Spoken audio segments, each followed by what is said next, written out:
በፈጣሪ ካመንክ ይህንን አዳምጥ። በአንድ ወቅት አሜሪካን ሀገር እንዲህ ሆነ።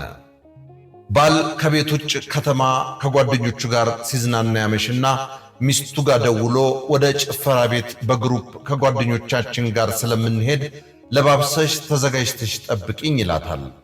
ከግማሽ ደቂቃ በኋላም ደርሶ ክላክስ እየነፋ እንድትወጣ ይጠራታል።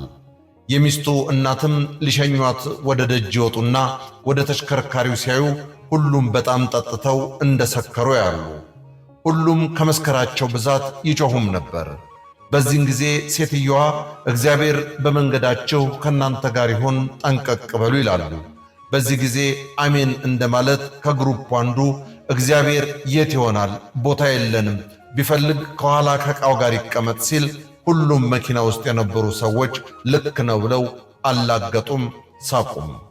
ሚስትየዋንም ጭነው በከፍተኛ ፍጥነት መኪናዋን እያሽከረከሩ ሲሄዱም ተሽከርካሪዋ ተገለባብጣ ከፍተኛ አደጋ ይደርስባታል።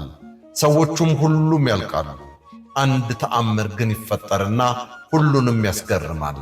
ዕቃ ማስቀመጫ ላይ የነበሩት እንቁላሎች መኪናው 3 ጊዜ ተገለባብጦ ምንም ሳይሰበሩ ይገኛሉ።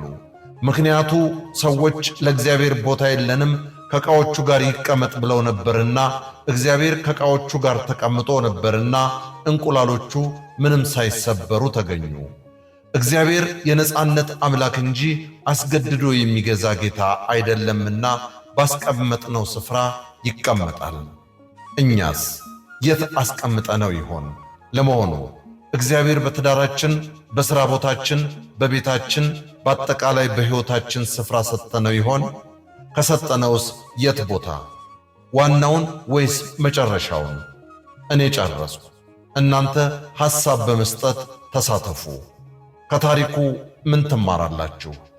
አምላክ ከክፉ ነገር ይጠብቃችሁ። አሜን። እሙዬ የአርባ ምንጯ እንዳዘጋጀችው፣ በለጠ ሸቴ ዘሀገረ ኢትዮጵያ እንዳቀረበው